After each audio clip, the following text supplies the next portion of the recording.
What's going on, people? Welcome once again to another Create Your New Life. I am your host, Michael G. Davis, CEO, broker. Excited to be here another Tuesday. We got a jam-packed session. Today we're going to do a lot of talking about negotiation, still coming from my book, Never Split the Difference. If you are checking us out the first time on my YouTube channel, or maybe somebody has sent you a link to our session and they have done you a solid, right? They hooked you up because we are going to have, we're going to be talking about some great stuff today. With the Create Your New Life, you know, we're always looking for individuals that are thinking about making a move. Maybe they're stuck at their current brokerage firm. So there is opportunity. You'll see later. I'm going to show a link where we can meet and we can talk more about the best that we offer. I got some great agents that's with us today. We got Margaret. What's going on, Margaret? What's up? We got Margaret. We got Sean. We're going to be talking about one of Sean's properties, so we're going to let him tell us all the great things about this property that he has for sale in our listing showcase. And it looks like we have Chelsea on board as well, but she being shy, so she don't want to show us. But we know you there, Chelsea. We can see you. All right. So the way that our Create Your New Life works, as we're going through questions, any comments that you want to make, please feel free to do. You know, there's great opportunity there for us to dialogue, for us to discuss things as we go through. So at any point, you guys can stop me. All right, like we always do, we always start showing the ways that people can follow us. So we do have a YouTube channel that you can go to. We have great videos. We always, and all of our social media platforms, we put out, you know, a couple of points of content a week on each one of these platforms. Great substance from our efforts of research and work.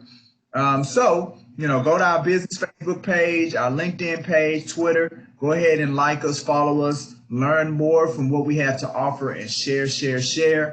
We do our mastermind in tough times. I highly encourage you to go to our business page, go to Facebook, type in Brooks and Davis, like that page so you'll get notified when we start that. I've been talking about that the last couple of weeks, but I would highly encourage you to go there so you can get notified at 2:30 on Tuesdays when we do that. Now, if there's anything that you like, that you want to learn more about, if you're not a member of Brooks and Davis Real Estate Firm, I highly encourage you to go to this link and schedule an online or in-person company introduction so we can talk to you about some of the gaps that may be in your business, what's holding you back, and we can show you how we can work with you to fill those gaps and get you to whatever level that you're trying to get to in your business. You don't have to do it by yourself.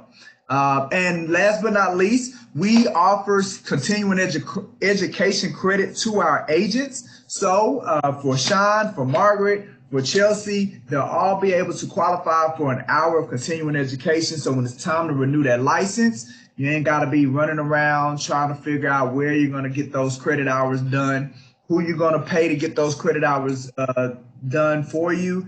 You don't have to worry about it because at least 40 to 50 times a year, you'll be able to get an hour.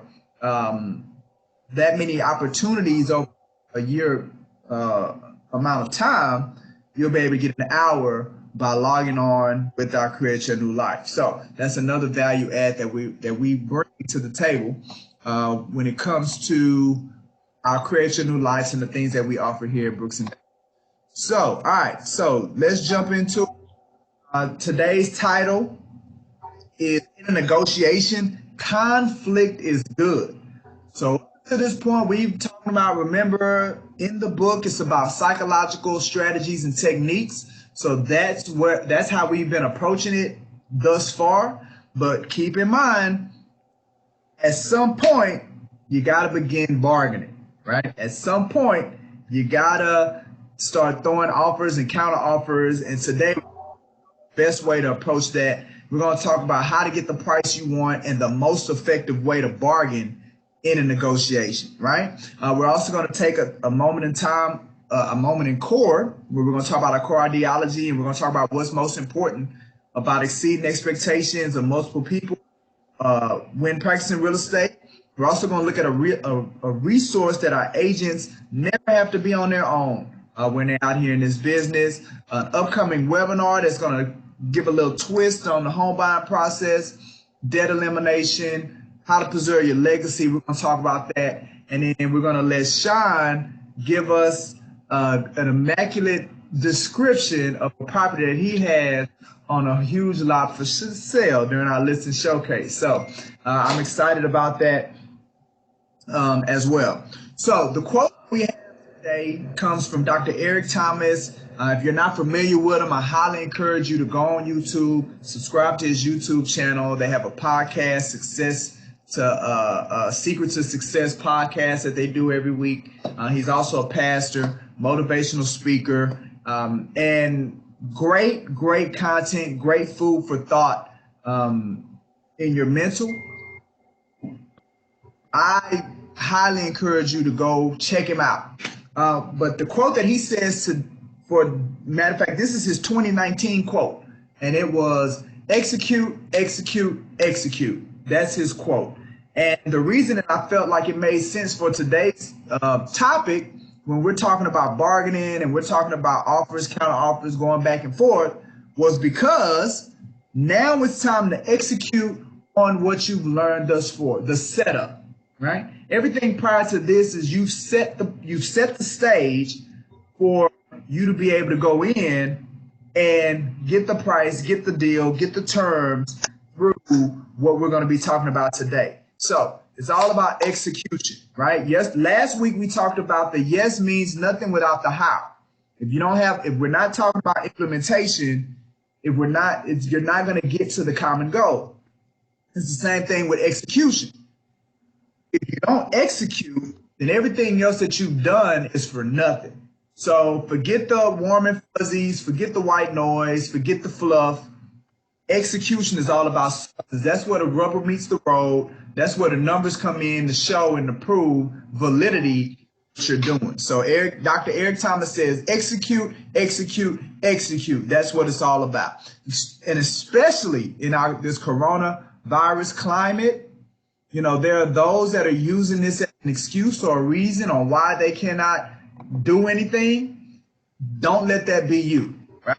Because there is still opportunity right now that you can execute on some things to set you up and position you to come out of this stronger than what you went into it with. So execute, execute, execute. All right, let's go ahead and take some time and look into our moment of core. The core ideology that we're going to look at today has to do with exceeding the expectations of our clients, customers, and colleagues, right? So with our core ideology is made up of three things. It's made up of our core goal, it's made up of our core mission, and it's made up of our 5 core values. So this is one of our 5 values, and it's exceed the expectations of our clients, our customers, and our colleagues. It's very key as we become differentiators in this business, right? We all know the numbers. There are over 40,000 licensed real estate professionals in our metroplex.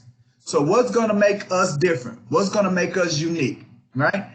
Well, what's going to make us unique is what we've defined here in our values. And one of those things is how we handle the expectations that we're working with, right? So instead of just giving people what they want, instead of doing things according to what a person would expect from a realtor, from a real estate company, we go into it with the mind frame of we're going to not only meet your expectations, we're going to exceed your expectations, right? Because how many realtors out there are focused on exceeding the expectations of their customers and clients? A lot of them ain't even meeting the expectations of what you would think a realtor is doing. So with us, we take a more proactive approach to that, And that being, we're going to come into it with the mind frame of we're going to exceed the expectations of not just our clients, of everybody. People that we're wanting to be clients, that we want to educate, that we want to inform and nurture. Our clients, obviously, as we nurture them, and our colleagues, those individuals that we're going to work with, right? So that is what we're about. That's one of the values that we're about at Brooks and Davis Real Estate Firm. So we always like to take a time to jump into that aspect of things. All right, so now let's go ahead and look at our production, because that's something else that we look at on a weekly basis, right? Who's putting stuff in the pipeline? Who's getting from, right? So definitely want to congratulate LaKendra for she got a new deal under contract. She got a new thing in escrow. So I want to congratulate her for getting another property under contract. Right, boom, there we go. All right, so there's our pending board for this week. Jess is going to get that out in the group me a little later, but everybody can see where they stand, right? We want to congratulate those that are part of the top 3 for this week. Sydney on the spot, BJ Hawkins, and Laquana. What'd you say, Margaret? I was asking where Jess's was, but it's not there just.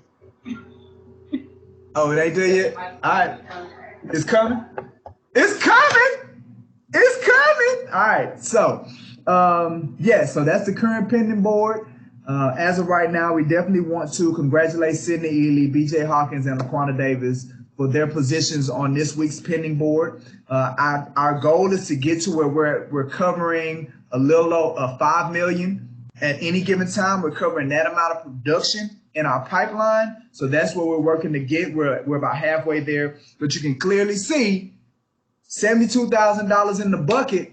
Somebody's going to get that money. It could be you, right? So be working. Let's work hard. Let's get out there. Focus on getting things under contract. Again, congratulations to LaKendra. Also want to give a shout out to a couple of our new agents that signed on with us last week. Matter of fact, one of them is on here with us today, but she's being shy. Chelsea, welcome to the family. We got Chelsea Bowie, started her first coaching session last week, did orientation. This week, did her first coaching session, did orientation last week. Welcome aboard, Chelsea. We're happy to have you. Let me see if I'm gonna send that video request one more time, see if we can get a video on here. But she is on. We know she's looking at us. We want to welcome you, Chelsea. Thank you for being a part of the family. Oh, look, she declined it. She's like, no, y'all can't see me. Y'all not going to be looking at me. But we also want to welcome Ecclesiasticus Davis. He came on board with us last week as well. Very excited to have him. He's very excited about where he wants to take his business, and I'm excited about helping him get there as well. So we want to welcome those 2 individuals. All right, there she go. Thanks. Oh, she's in mommy mode, but she's there. Welcome, Chelsea. We just want to tell you that we love you. We're excited for you to be here. All right. So Chelsea gave us a shout out. She gave us a shout out back. All right. Awesome. Sean, guess what, buddy? Guess what? It's your turn. I'm gonna get set up. I hope I live up to your expectations. Oh, come on, man. I have no doubt that you're going to live up to my expectations, Sean. No doubt. So I'm pulling up the MLS write-up. So that's the MLS write-up for the property, right? Yeah. All right, awesome. All right, so tell us about this awesome property that you have to sell right now.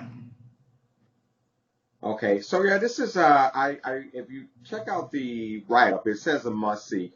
This is a really, really, really great property. It's been totally renovated. It's the bedrooms are huge. I mean, it has 2 actual master bedrooms. One master bedroom has again a full bath, but there's another really big size master with a half bath. And all the other bedrooms, there's 2 other bedrooms that are really, really big. As I mentioned, totally renovated, new flooring, new paint, and Yeah. new fixtures. It also has a few modern touches with a recessed lighting as well put out through the home. The kitchen has been converted to more of an open style to today's kitchen types. It's all brick on outside, and again, it's a one-story unit, but it's a really ideal place for starter family or even an investor to come in and maybe buy the property and rent it out. A huge yard. The yard I think is over 12,000 square foot, and actually in the backyard Wow. there's a couple storage units that are also available. I mean, obviously you can decide to use those for what you want, but there are actually 2 units in the back to store things in. So Awesome. it's a really great deal. So And where is the property located, Sean? it's in Trinity Gardens, Okay. and which is And really close. Yeah, where's Trinity Garden? It's off of 50. If you go 59 north, more north, and then exit like Cross Timbers, and Hmm. proceed east. It's Okay. more in that area, All and it's right. really Awesome. close. It's really close to downtown as well. If for anyone that works downtown, they're looking for a Okay. great store. It's an ideal property, and All right. it's priced very competitive for that area. I mean, I know we're going through a tough market environment now, as well as some of the COVID situation here going on, but it's priced very well to move. So Yeah. anyone that's looking to get into something, it's really ready to go. So if COVID wasn't here, what do you think you could sell it for? Like, because you're right now you're pricing it at 174, 750. Right. What do you think it's Uh, really worth? yeah, I think we probably can move it if this environment wasn't where it is today. We probably can move for like 184, 183. Okay. So your sellers come down about 10 grand off the cuff. Yep. Just So to he move. he ready to get rid of it. Yeah. Absolutely. All right, good, man. Well, obviously, other than the MLS, like you guys can go to the MLS. The address is 8607 Wileyville Road. You guys can go there to get the information. Is there anywhere else that they can go to get information, see any videos, anything in particular about the property, Sean? There's some very good pictures in there. No video uploads, but very good pictures, and they can always reach out to me if they have additional questions, or if I Okay. mean it's vacant, so it's a show and go as far as if you want to go and take a client to it and look at it in any hour. Really, you don't have to really do a lot to get in there and take a look at it. But if someone needs more information, or if you want a personal guided tour from me, I'll be more than happy to do that. All right. So you want to so what's the best way for them to reach out to you, Sean? Because we push this out in social media, YouTube, all that stuff. Yeah. Just call my cell phone 281-739-8515, and that'll be the quickest way to get to me. And they can text me as well. Okay. We did have a question. Has it flooded? No, it has not flooded. And It has I not wonder, flooded. like I was checking, the reason I was online, I was trying to check and see what flood zone it is, because it's not really it did not flood. It's not in a 500 year Here. floodplain, or it's in a really, it's one of the higher floodplains. So I was trying to figure out actually which one it was, because it hadn't flooded. It's Okay. never been close to flooding. Okay. Awesome, man. Well, you guys heard it from the man himself. Sean, usually I'll be the one out here trying to sell these, push these properties to you guys, but I felt like you would do a way better job of it than me, man. So I'm very appreciative. I appreciate that. I'm very appreciative, man. So thank you guys. So he gave his information. We know information about the property. If you're interested, let's help Sean get this move, man. He said it's great for an investor. The seller's already taken 10 grand off of it. So it's already on sale, right? So let's go ahead, and we know interest rates are very low at this point. So if anybody, whether a person's going to live in it or rent it out, they can get a very affordable mortgage right now and make some good cash flow off of purchasing something like this. So get it out there, put it in front of your people that's looking for deals, looking for properties that they can hold and flip. So we're going to help Sean get this thing moved. All right. We got your back, Sean. All right. All right. Thanks. Awesome. So we're going to jump into always look at the different proprietary program that we have. And the one that we're going to look at today, let's see, let me get it here.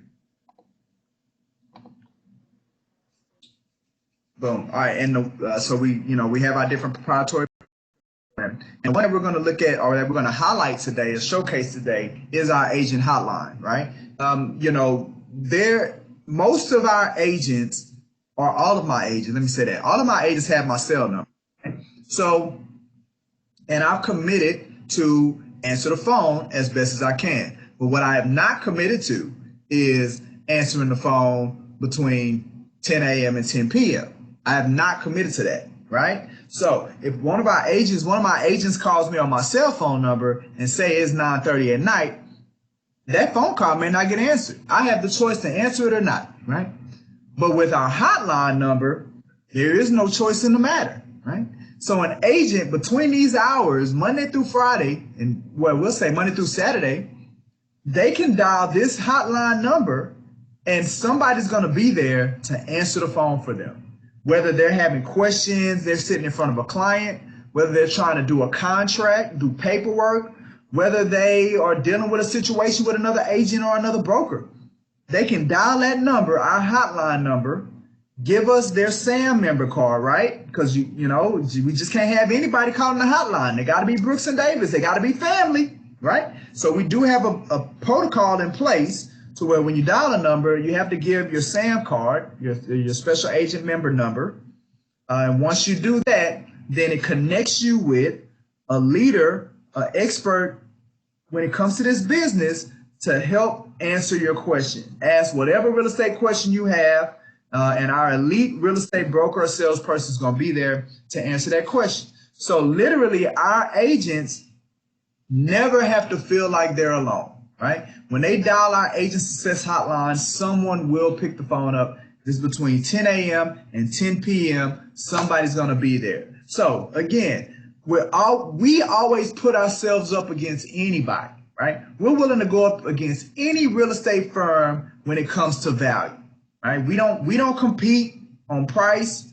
We don't compete on saying we got the no fees, low fees. We'll pay you to be our realtor. We don't do none of that, right? What we focus on is making sure that we are providing more value than any other brokerage firm out here in our metroplex, in our area. And that hotline is just another example of us being sincere about making sure the support is there for our agents to be able to achieve the things that they want to achieve, right? So that right there, right? And look, I don't have to say it. I got them on here. I haven't had this conversation prior to our Create Your New Life right now. Sean, is the support there, buddy? Tell the people, man. Do we support you? Absolutely. Margaret, do we support you? Absolutely. No, go ahead, Sean. What you was about to say? I was going to say you have taken calls late, but I won't tell everyone that. I do it, right? I get influenced or persuaded because I love helping you guys so much. So, if I'm just at the house not doing nothing, I'll answer it, right? So, but yeah, so the support is there. Yeah. It's not something that we're guessing about. All right, Margaret, I'm gonna put you on the spot. You ready? Take your phone off because I'm gonna put you on the spot. Hold on. Okay, I'm on the spot. All right, you're on the spot. So what I was gonna talk about today was the discussion event, but now that you're here, right? So let me get the screen ready for you. So boom, Margaret, tell these people about what you got going on May 12th. Okay, so May 12th, It's going to be the discussion. And we liken it to when something in the family is going wrong and everybody needs to sit down at the table and they need to talk it out. They need to talk about it. Like Big Mama called a meeting. Hey, cousin so-and-so ain't doing right. He might be in and out of jail. We need to talk about this. We need to get his head right. So that's the kind of premise we wanted to have. Now we're going to be discussing home ownership as well as debt elimination and asset protection. So when you get the house, when you get your credit right, when you get the house, you need to be able to protect the house, to protect your legacy. So that's it in a nutshell. It's going to be fun. It's going to be like a webinar, a little round table. We're going to welcome questions. We'll be able to answer you right there on the spot. It's going to be a good time. So join. There is a bit.ly link down there. You can go and register and join up, and then, yeah, you can ask any questions. That's discussion. That's what it is. Absolutely. So what makes this any different from all these, everybody's trying to do webinars and stuff online and home buyer workshops. Like, what makes this different from all the rest of this stuff out here? Well, the way we present the information is different. We're just not talking at you. If y'all come to it and give it a chance, you'll see we're engrossing you into the process as well. So we're going to make you realize, hey, why do I need a house? We're going to make you realize that. We're going to make you understand the importance of getting insurance. We're going to make you understand the importance of debt elimination and how to eliminate that. So the difference is you're gonna be a part of it. We're just not gonna we're the professors and you in class just taking notes. You're gonna be a part of it. So it's kind of like an experience, right? It's more than a presentation. They're gonna be experiencing it. It's an experience. Yes, you're gonna make it's them an feel experience. Yes, y'all gonna feel it. You're gonna look, cry, man, you're gonna laugh. So I'm curious about this image that y'all chose for the flyer. What's going on in this image right here? That's a part of the experience. Sometimes when you're feeling stuck or the weight of debt is weighing you down, it can feel like you're drowning and you need help. I can't see if you can see me. Can everybody know they can't see me? Okay, Yeah, we can. So you underwater, you need help. And that's the hand. That's like the last thing that's under there. So you need somebody to grab that hand. And that's who we are.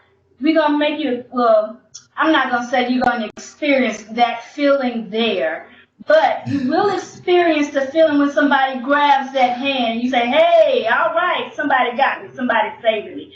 Thank you so very much. Absolutely. So they're not going to feel like they drowning, but they're going to feel but if they are drowning when they walk in or they sign on, they're going to feel that relief of you guys coming in and helping them out. Well, good stuff, man. Well, I'm excited about it. I've seen the presentation and I do agree that it's nothing like anything else that I've ever seen before. It is truly an experience, and anybody that takes the time and the opportunity to log on. Now, this was something that you guys used live presentations around and had to convert it because of the COVID-19. Correct. We had to convert it, which wasn't very hard. Technology is a wonderful thing. Mm-hmm. So it translates right now. Yeah, I won't be able to look at people and get their, reactions in real time like I would like, or walk around and put hands on people. But, you don't make this do what it do. Absolutely. Good stuff. All right. Well, I'm excited about it. So it's Tuesday, May 12th at 7 p.m. It's a live webinar. And for people to be able to take part in it, they go to the link that we're showing here on the screen, bit.ly/attend the discussion, to reserve their spot. Once they do that, then they'll get the log on information. Is that how it's working? That is correct. All right, awesome. So you guys go to the link, RSVP so you can get the login information so you can take advantage of it. And it looks like it's brought to you all. It's brought on. Margaret is representing Brooks and Davis as a collaborator, and Taj Financial Solutions. So in partnership with Taj Financial Solutions, you guys are putting this event on, right? Right. All right, perfect, man. Well, appreciate you knocking that out for me, Margaret, man. I'm not having to do any work today, man. I need to have y'all on more often. It makes my life easier if I have you guys on. Y'all do the talking for me. All right, so that's great. Let's go ahead and jump now into our training for the rest of the time that we're going to be together. Again, we're coming to the end, people. We only have 2 more sessions of our series. 2 more sessions. Today is session number 8. Never split the difference. Negotiating tactics. We've covered so much, right, up until this point. And again, a lot of it had to do with the psychology, the psychology and the different tactics, mental tactics, again, to set the stage for what we're going to be talking about today, right? So in my opinion, if you internalize this book, if you internalize what he talks about in this book, no one will be able to, you will be unstoppable as a negotiator. You will be getting so much results, not just for yourself, but for your customers, for your clients, for your family, right? Because life is a negotiation. You'll be able to realize so much gain from utilizing this stuff and bringing yourself to a level of awareness that it's going to amaze you. So I highly encourage you, if you have not seen the other episodes, right? Go to our YouTube page. We haven't created the playlist yet, but once we go through the whole series and we got all 10 episodes, we're going to create a playlist like we did with Shift, so you can see all 10 episodes. In addition to, I highly encourage you to get the book yourself and read it, study it, internalize it, and then execute, right? Use the stuff that you're learning today. That we've been learning in this series. All right, so today we look at chapter 9, Bargain Hard. That's the name of that chapter. Bargain Hard. So that's what we're going to start doing today. Chris talks about that, at this point in the negotiation, now it's time to bargain, right? The clash for cash is what he calls it. An uneasy dance of offers and counter offers that send most people into a cold sweat. And you guys know it, man. When it gets down, I see it all the time. Because as I'm working with agents, as we're negotiating different transactions, I see it. And I have to get them. Matter of fact, if y'all looked at the one-on-one coaching for last week, I was with Sydney Ely. And I told her, like, look, you need to get your emotions together. Because that is real. We're human beings, and it begins to affect us. It begins to impact us. So the clash for cash is uneasy, right? And the reality is that if you go into it like that, it's inevitable. It's inevitable. Like if you approach bargaining as a necessary evil, then it's a great chance that you regularly get your clock clean, that you regularly get punched in the face and you losing if that's how you're doing it. Until you learn to embrace it, embrace the bargaining, then you're not going to be effective and get those results. And that's what he talks about in chapter 9. So he's going to talk about how we work through that stuff. So he says to bargain well, you need to share your assumptions about it, right? Not seeing it as a haggling, right? A lot of us, the reality is, a lot of us don't like to be called salespeople, because of this assumption of what we think salespeople do. Like we feel like salespeople are hagglers, back and forth, pressy, assertive. Like we feel all of that. And we don't want to be associated with that stuff. Look, I love being called a salesperson. I think salespeople are the greatest people in the world, right? Because a true salesperson, when they become skilled at it, they know how to make anybody like them. It goes back to the book by Dale Carnegie, How to Win Friends and Influence People. True salespeople, they're likable. Matter of fact, they're lovable. So I love being a salesperson, and I strive every day to become better at it because it's not what our assumptions think it is. And that's the same thing with bargaining and this haggling process that we have in our mind when it comes to negotiation, right? We feel like we become a good negotiator when we can push somebody to getting what we want at all costs. And that's not what it's about. Skilled bargainers, they see more than just opening offers. They see more than counter offers. They see more than closing moves. They see more than all of that, which is the things that has been typically taught around negotiation, right? Skilled bargainers, skilled negotiations, they see the psychological currents that run below the surface. They see the stuff that's moving in the background. And once you've identified these currents, once you see it, you'll be able to read the different situations more accurately and confidently answer the tactical questions, right? Because they're going to be tactical questions that are thrown at you that are brought to you. Now, Chris talks about different negotiating styles, right? And for any of you all that have been a part of the coaching, you know, we do things like that. Like we talk about personality styles, right? We have our 4 personality styles. Well, just like you have a personality style, you have a negotiation style. And guess what? Both of them are formed from the same thing, right? Your personal negotiation style, just like your personality style, is formed from childhood, through schooling, through family, through culture, and a million other factors these external factors that have influenced and made you who you are, right? So the point, though, is that you need to be able to recognize it and identify your negotiating style and understand the strengths and the weaknesses that come with your style, as well as being able to identify the style of the person that you're going to be negotiating. And then you got to adjust your mindset accordingly, right?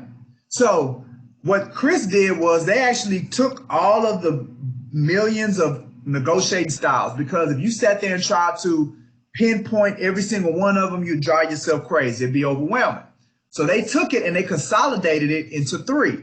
So they're saying, and then what they did was, as they came up with those 3, they cross-referenced them with their experiences.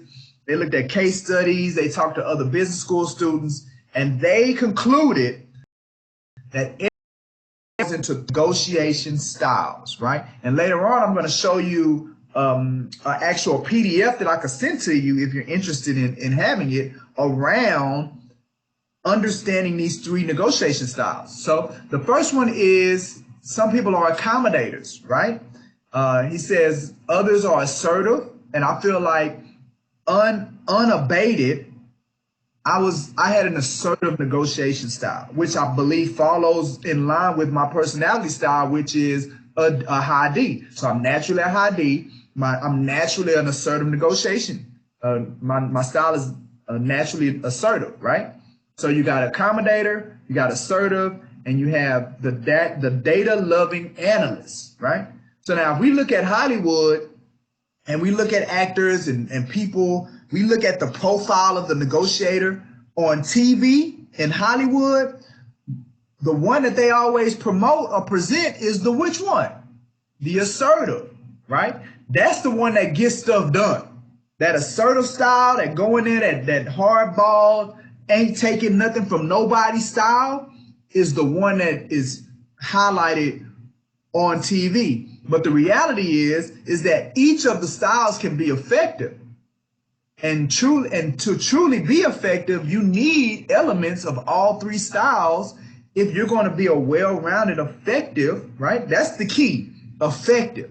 Because on the big screen, on the silver screen, it ain't about, Hollywood going to make that one effective. But in reality, a lot of times that approach is the wrong approach. It can be counterintuitive. Matter of fact, they did a study of American lawyer negotiators, and they found out that 65% of attorneys use more cooperative style when negotiating. 65%, right? And only 24% were truly assertive. So even though Hollywood gives us the one with the bravado and the assertion and the aggressive style, 25% based on the study that they did, only 25% of them approach negotiations that way. So what really stood out to me was that more than 75%, again, in this study, more than 75% of the effective ones, because they looked at the effectiveness of the whole group, more than 5% of that group came from the cooperative style, and only 12% came from the assertive, right? So if you're not assertive, don't despair, because blunt assertion is actually counterproductive most of the time. Most of the time, that's not the style that you want to be approaching in your negotiation. So if that's not who you are, don't worry about it. Don't worry about it. I'm the one got to worry about it, because now I got to bring less of me to the table. So one of the things that Chris says is that most of us have the capacity to throttle up our non-dominant styles, right? Should the situation call for it. So if my dominant style is assertive, but based on how I've assessed the negotiation, I got to tap into the the accommodator, the analyst style. I got to tap into areas or elements of those styles. That's where the skill comes in. It's the same thing with your personality style. I'm a high D, but in certain situations, I need an I. I need an S. I need a C. I need to tap into that part of my personality. That's when you begin to experience true emotional mastery. It's the same thing with negotiation. You'll start experiencing true negotiation mastery when you're able to tap into those other areas, right? But the one basic truth about successful bargaining is that to be good, you got to learn to be yourself at the bargaining table. And to be great, you have to add to your strengths and not replace them, if that's where we're going. So if we had to break down in more detail each one of the styles, the analyst is more methodical and diligent, like they're not in a rush. Instead, they believe that as long as they're working toward the best result in a thorough and systematic way, time is of little consequence. They'll take however long that it takes needed to get it done. They just got to make sure that they're thorough. They're not going to be rushed. That's the analyst. Well, the accommodator is sociable, peace-seeking, optimistic, distractible, very poor time managers. They're accommodators. So that's the accommodator negotiating style, right? So if they're very bad at time, they're being late all the time, they're not getting back to you, then don't get frustrated. Just understand the kind of style that you're working with and how they view time. Same thing with the analyst. If it seems like it's moving super slow, you recognize you're an assertive and you feel like this thing is moving super slow, instead of pulling your hair out of your head, just recognize what's going on. And then now you know how to better manipulate and leverage to get to the result. Now, the assertive type, like me, time is money. Every wasted minute is a wasted dollar. We got to get through this thing, right? It says their self-image is linked to how many things they can get accomplished in a period of time. So for them, it's just about getting it done, right? Not necessarily about getting it done right. It's just about getting it done. That's the assertive style. And for them, solution perfect isn't as important as getting it done, just like what I said. So that's the assertive style. So in a nutshell, that's the difference between all three of them. Now, in this, we've seen how each of the group views the importance of time differently, right? Because with the analyst, time equals preparation. The more time you have, the more time they can be prepared, they can analyze things. For the accommodator, time equals relationship, right? The more time involved in it, it allows them the ability to build, like the accommodator wants to build a relationship with their counterpart in the negotiation. They want to be friends, like they want to get to know each other. The relationship is important to them. And with the assertive, time equals money, right? The more time we take, the less money or the more money is at stake. We got to get this thing done. So they see it completely different and completely different interpretations of silence, right? So for most of us, the greatest obstacle to accurately identifying someone else's style is our paradox of I am normal. It's the I am normal paradox. And what that means is that if I'm an assertive, then I believe I'm normal and everybody else is crazy. So if I'm an assertive negotiating with an analyst, then the way they're doing it is abnormal. They're crazy. They're aliens. What's wrong with these people, right? And the problem is, and why most of us are not effective in negotiations and getting results, is because we approach it that way. And because we have a closed mind going into it, we get burned. So it's the I am normal complex, right? That's the assumption that we made, thinking that we're normal. He says, Chris says, thinking you're normal is one of the most damaging assumptions in negotiations. We unconsciously project our own style on the other side. But with 3 types of negotiations in the world, if we approach it that way, you're going to be wrong 66% of the time. You're 1/3 of the package, right? So if you go into it approaching as if you're negotiating with an assertive and you're really negotiating with an analyst or accommodator, guess what's going to happen? You're not going to get your result. You're not going to get it done, right? So you got to do that, right? So from the way that they prepare to the way that they engage in dialogue, the 3 types, they do it differently. So before you can even think about bargaining effectively, right? We're going to keep using the same word, effectively. Are you effective in negotiating, right? Remember, we talked about it in earlier episodes, what that looks like, being effective. It ain't about how you look, what you say, and any of that other stuff. It's about what you get from it. Are you effective? So before you can think about bargaining effectively, you have to understand your counterpart's normal, right? You have to identify their type of opening, and you have to do that by opening yourself to the fact that they're going to be different. Not right or wrong, different. So that's the first step you got to go before you can even start the haggling, right? So now, because when it comes to negotiating, the golden rule is wrong, right? We know the golden rule: do unto others as you would have them do unto you, right? Treat others like you want to be treated. Well, that's wrong in this instance, right? Because if I'm an assertive, I want to be treated like an assertive. Well, that's wrong for me to treat them like an assertive. Can't do that. Same thing, personality types. I'm a D. I want to be treated like a D, so I can start treating other people like they Ds. Wrong. Ain't gonna work. So the Black Swan rule, that's the name of Chris's company, is don't treat others the way you want to be treated. Treat them the way they need to be treated. Boom. There we go. So if you're an assertive and you figure out they're an analyst, you need to treat them the way they need to be treated as an analyst. Jim Camp calls it getting into their world. He's the author of Start With No. That's another book that I'm reading parallel to this one. He calls it getting into the adversary's world. You treat them the way they need to be treated, but it takes some time for you to get to know them. And remember, tactical impact. All right, so they created this, they took all the information about the different personality styles and they condensed it in this PDF, 3 types of negotiators.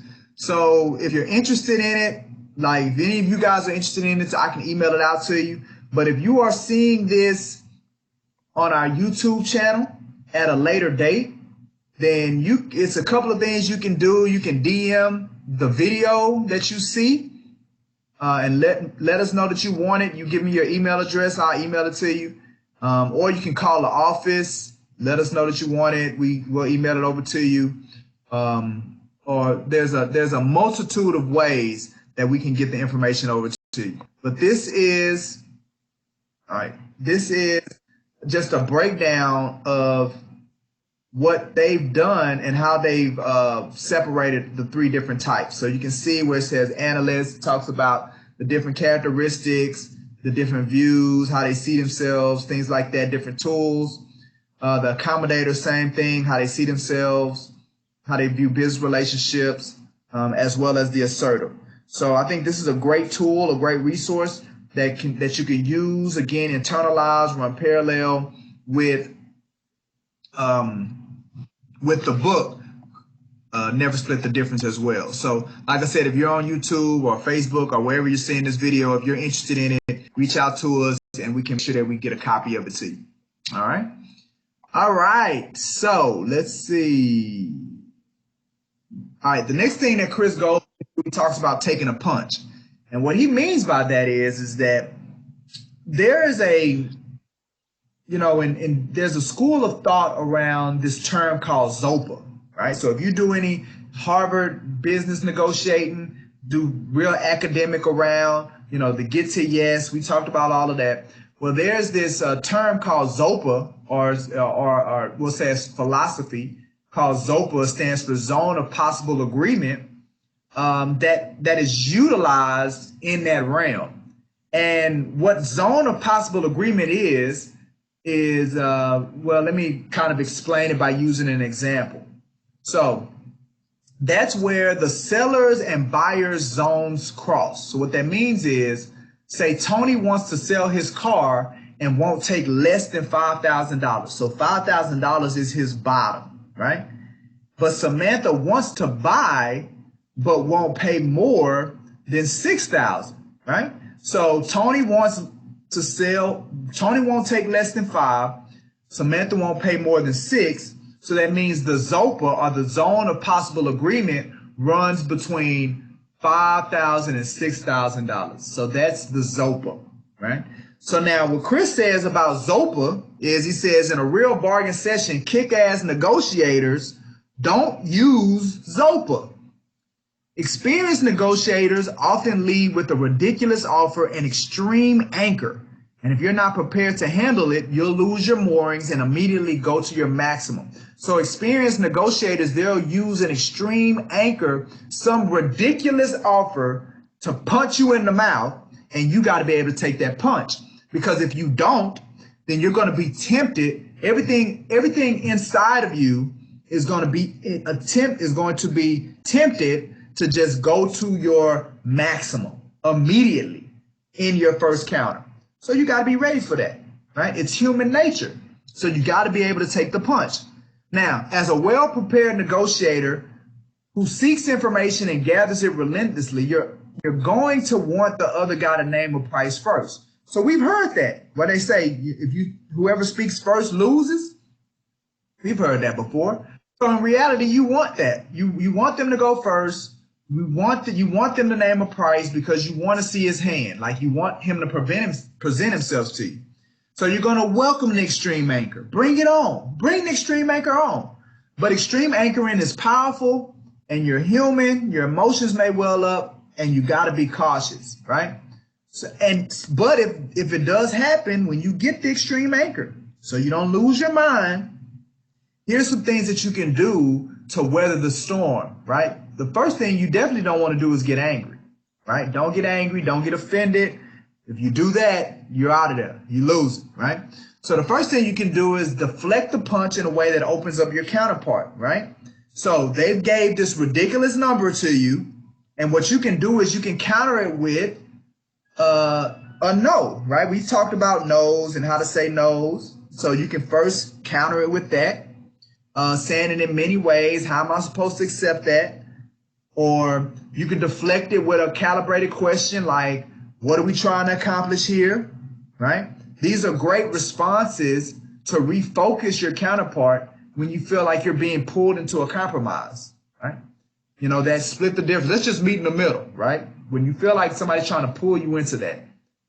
What are we doing here, right? Or how are we going to accept that? How are we going to do that? I'm sorry, that doesn't work.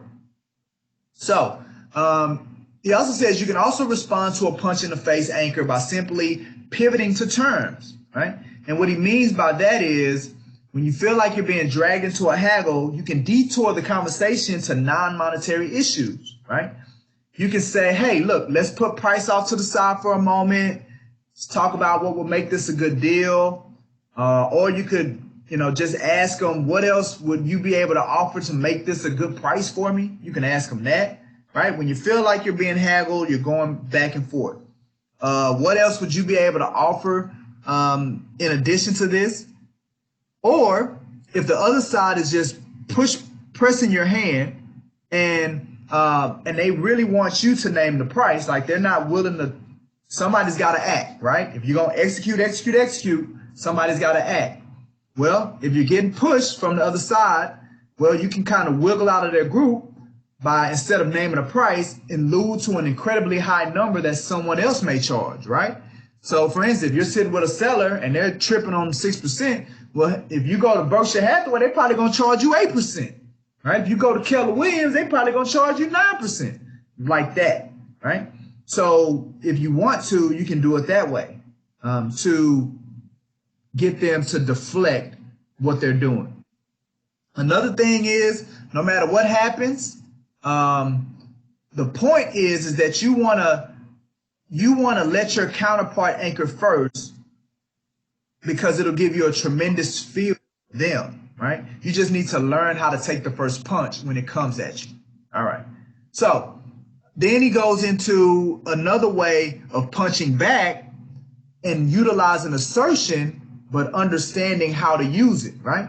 Because there are times you'll get in a negotiation and you're far from the resolution, right? It's far from resolution. It's going nowhere fast. And what needs to happen is that you need to shake things up. You got to get the counterpart out of their rigid, in-the-box mindset to get this things moving. And in times like this, strong moves can be enormously effective tools. So sometimes a simple situation simply calls for you to be the aggressor and punch the other side in the face. And the way to do that is by utilizing anger, utilizing strategic umbrage, right? So that's a term that we're going to look at here. Now, he goes into some studies that were done at Stanford that found that expressions of anger increase the negotiator's advantage. And final take, that anger shows passion, it shows conviction that can help sway the other side to accept less. But before you 100% subscribe to anger and using that in all instances, you got to understand that heightening your counterpart's sensitivity to danger and fear, anger will reduce the resources they have for other cognitive activity, setting them up to make bad concessions. And what did we talk about last week? A yes doesn't mean nothing without a how. If you put them in that situation and force them to make a bad concession, then what you could possibly lose is implementation. And leading to implementation problems, leading to reduced gains. So you got to be careful around that. Also, researchers have shown that disingenuous expressions of unfelt anger, meaning you're faking it, could backfire and it could lead to intractable demands, destroying trust. And in any negotiation, if you lose trust, you're done, right? So it can destroy trust. So for anger to be effective, it has to be real. The key for it is you got to be under control when you're angry, because anger also reduces your cognitive ability, right? So you got to make sure that you understand and you're aware of what's going on, that you labeled the fact that you are angry so you can better control it as you're moving forward with the anger. There was a study done by Columbia University, says that people that are receiving strategic umbrage, right? Because strategic umbrage is when someone puts out that ridiculous offer, one that really pisses you off, right? You do get bothered, peeved by what they've just done, where you can take a deep breath, allow little anger and channel it, right? Allow yourself to be angry, channel it, but channel it at the proposal, not the person, right? Because the person is not your enemy. The problem is not the person. The problem is the proposal. So you direct the anger and you channel the anger towards the proposal, and you say something like, I don't see how that would ever work, right? So such well-timed offense taking, right? So that's what strategic umbrage is. Well-timed offense taking. You got offended by the proposal. This proposal right here pisses me off. You don't piss me off. The proposal does. This offer right here is ridiculous. You're not ridiculous. The offer is ridiculous. You keep it on the problem. That's called strategic umbrage. And there are studies that were done by Columbia that shows that people on the receiving end of strategic umbrage were more likely to rate themselves as over assertive, right? So now you got the other side feeling like they pushing you too much. And they felt like that even when the counterpart didn't think so. So what that means is, in this study, when you're utilizing strategic umbrage, the person giving it, saying, you pissed me, I'm pissed off because of this problem, makes the other side feel like they're being overly assertive. The person that said it doesn't feel like they're being over assertive. See how it flips the game? Boom. It's the psychology. That's what I'm talking about. So strategic umbrage is a very strong tool that we can use. So the real lesson here is being aware of how this might be used on you. So don't allow yourself to fall victim to somebody else using it on you. Even if you're not going to use it, you got to make sure you know that you can identify and that you can see when it's coming. All right. So I'm skipping a couple things, but I wanted to really kind of highlight this last one of the last areas of this chapter. So I really encourage you to go and read chapter 9. He ends the chapter with what's called the Ackerman bargaining technique. And the Ackerman bargaining technique is a systemized and easy to remember process. It has 4 steps when bargaining. Okay. And again, that's found in chapter 9. If you don't get nothing else from this book, hear me. You don't get nothing else from this book. This part in chapter 9 is worth this book's weight in gold. I promise you it is. So I promise you, go back and look at that part. You don't take nothing else away from it. Just that one strategy that he talks about, the Ackerman bargaining strategy, boom, will more than take your negotiating to the next level. So I'm going to go about it here briefly. It's a systemized, easy to remember process. It has 4 parts. The first part is that you set your target price. That's your goal, right? So if your goal is, say, 100,000, we want 100,000. That's our goal. Once you set your target price, the next thing you do is you set your first offer at 65% of your target price. So if you're willing to pay 100,000, you don't want to pay no more than 100,000. The first offer you throw at them is 65,000. That's the first offer. Now, guess what you've just done? You have hit them with a hard anchor, right? You've hit them with a hard anchor. So now, when you hit them with that hard anchor, ideally, you want to shake them off. You want to throw them off. You just punch them in the face with the hard anchor. So the first thing is you set the first offer 65%. Now, the third part of the process is that you calculate 3 raises of decreasing increments, right? So when you have to go back to counter, your first counter offer is going to be 85%. So if the target is 100,000, you come in with the first offer of 65, y'all go back and forth. When you decide to counter, you counter back at 85,000, right? So you go up to 85%. Then you go back and forth, you ask calibrated questions, you try to get them to respond. When you have to go back to your next offer, you go up to 95% of what you're willing to pay. So now you go from 85,000 to 95,000. You've gone up 10%, right? And then your last ditch effort, you go from 95% to 100%. So you go from 95, your final offer, your stick in the mud, line in the sand is 100,000. But you've done 3 calculated strategic offers to get to that point. That's the bargaining method that he talks about. So that's the first 3 areas. The 4th area of the bargaining of the Ackerman bargaining system is that you want to use lots of tactical empathy and different ways of saying no to get the other side to counter before you increase your offer, right? So now, if your target is 100,000, you come in initially at 65,000. Well, before you go to 85, you want to use tactical calibrated questions, right? So if you go to not last week's, the week before that, where we talked about calibrated questions, how questions, what questions. You want to use a bunch of those to try to get them to give you a number first, right? Before you go, because you don't want to bargain with yourself.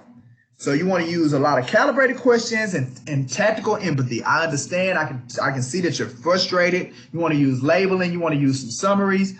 You want to have this dialogue with them. Your plan, though, is to get them to give you a number back, right? The fifth part of his strategy is when you're calculating the final when you're calculating the final amount, like I said, 100,000 to make math easy in my explanation. But in the strategy, you don't want to use round numbers. You want to use non-round numbers, right? Non-round numbers, like say, instead of saying 38,000, $37,893. What it does is it gives the number credibility and weight, right? So instead of 100,000, you would say we want $101,243, right? It makes it a real number. Like studies have shown, when you put zeros at the end of numbers, like 100,000, 115,000, that in a person's mind, they're already like, I can negotiate that, automatically negotiate, right? But if you give them a real precise number, that's a real number. I might have to pay that. That's the number, right? And then the last part of is that on your final number, right? So when you got to go in at the 100,000, you want to throw in a non-monetary item as well. So, all right, I'll give you the 100,000 and I'll do this for you. Boom. You want to do that to show that you're at your limit. This is the most that I can do at price, but I can throw this in, this non-monetary that don't mean nothing to you. You can throw this in, again, as a tactic, right? So I didn't want to finish today's episode without at least going to that. There's some other areas in Chapter 9 that I did skip over, but this Ackerman bargaining system, didn't want to skip that, all right? All right, so that's all I got for today. Any questions, any comments? Sean, what'd you think about today's episode? It was great. Now I'm not just going to accept that. What did you learn today, Sean? Well, I think what I actually picked up is you probably should do some planning.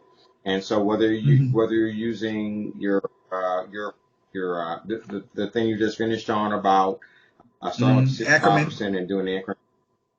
Yeah, and thinking about what your alternatives are and things of that nature. And also maybe thinking about what some of those soft things that don't really mean much to you that you can throw in if you reach your maximum number. I think it sounds like you probably just need to do some planning and use some of these techniques and figure out how to plan a negotiation. That's what it sort of sounds like to me. So you need to do a little homework before you get to the point where you're going to actually be in negotiation and you're not thinking through and you miss an opportunity because you're not following a plan or some type of structure. Absolutely. And I know you probably missed some of the previous sessions, but we started it off with preparation. You got to be, before you go into any negotiation, you better take your time to prepare, because the most prepared person is the one that wins. That's real. So yeah, absolutely, Sean. Margaret, what about you? Any takeaways? Well, I have some real life situations I would really love to apply this to. I've been offered a 3% commission, but I want 4%. So in that case, how do I set up the Ackerman technique with that? Because I don't know where my 85% or my 65% is of, like, with the commissions. Absolutely. So what we would have to do, Margaret, is that we would have to sit down and, like Sean said, we got to plan it. We just got to sit down and plan the approach and determine how we're going to go back to them to get that extra 1%. And it's doable, right? So that's what we would have to do. What else? That it? Yeah. You can come up with some flashcards. Yeah. Absolutely. I definitely, like I said, I am very, very, very certain that if you take the time and you internalize what he talks about in this book, and you get it to a point to where you can naturally go into the different techniques and tactics that he's talked about, then you will see a massive difference in the results that you get out of this business. Because there's a lot of negotiation in real estate. And I'm not just talking about contracts. When you go in there and you're wanting to influence someone, that's a negotiation, right? When you're wanting, like Margaret says, you want to influence somebody to give you a higher commission, make more money, that's a negotiation. So it's more than just the contract itself. You will see bigger results. Next week, discuss how to create breakthroughs by revealing the unknown unknowns. The unknown unknowns. So this one's going to be a little interesting. If you take the time to really think about what I just said you're going to reveal stuff that you don't know. You don't know. Reveal that stuff, right? So that's what we're going to talk about next week. That's chapter 10 of the book. All right. With that being said, we're going to finish it up with just recap. And we want to talk about, want to showcase the fact that you get seed credit. You take the seed credit. Also, she did give feedback. She said that it was very informative. So thank you, Chelsea, for chiming in with us on that. We do strive to bring a lot of value and substance and information to create your new lives. All right, so you are able to get an hour of CE credit. Our agents that take advantage will make sure that we make note of Margaret and Sean for being a part of today's session. They get that CE credit. Unfortunately, Chelsea's not able to get the CE credit because one of the terms is you must stay online and I got to be able to see your face. If I can't see your face, we can't give you the credit. That ain't me, it's Trek. Trek made that a stipulation. All right, but you can get CE credit.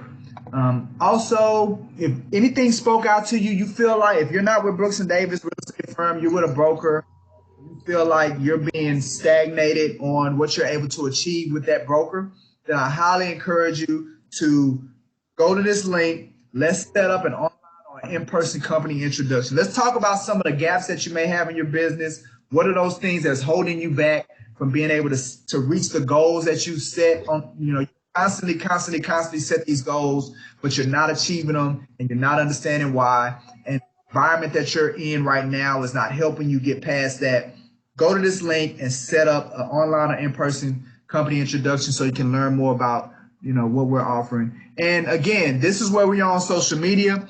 Follow it a couple of times a week. We're constantly putting out content, great content just like this. You'll be able to see it on a consistent basis. Again, we're about to go now, get ready for our mastermind through tough times. I think that's a phenomenal program, a phenomenal discussion that we're doing on our Facebook, utilizing Facebook Live on our Facebook business page.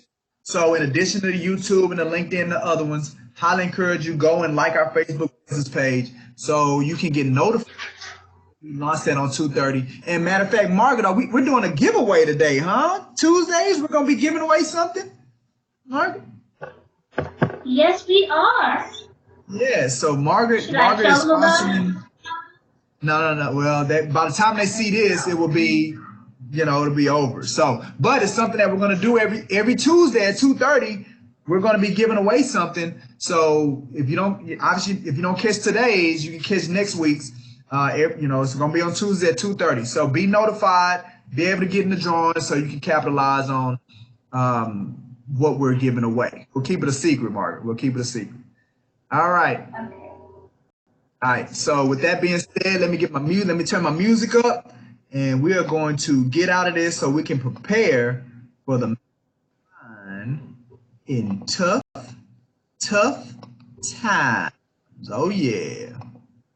Shall we begin? No, we are done. We finished. We had a great session today. We talked about how to make sure we get the price that we want. We talked about effective bargaining and negotiations. We talked about that stuff, man. We looked at what's important about exceeding expectations, right? We had Sean give us the goods on his property in Trinity Gardens. So we're going to go sell that for him. It's probably going to be sold before the end of the week because he did such a good job presenting that. And Margaret has a great event coming up in the middle of May. Go to it. It's going to put a twist to the home buying, protecting your legacy. It's going to put a twist around all of that. And we showcase the great agent proprietary program that we have through our agent hotline. So I am your host, Michael G. Davis, CEO, broker, Brooks & Davis Real Estate Firm, coaching you into the cosmos. It's time to take off. You guys have a great week. We'll be talking to you soon. All right. Great show today.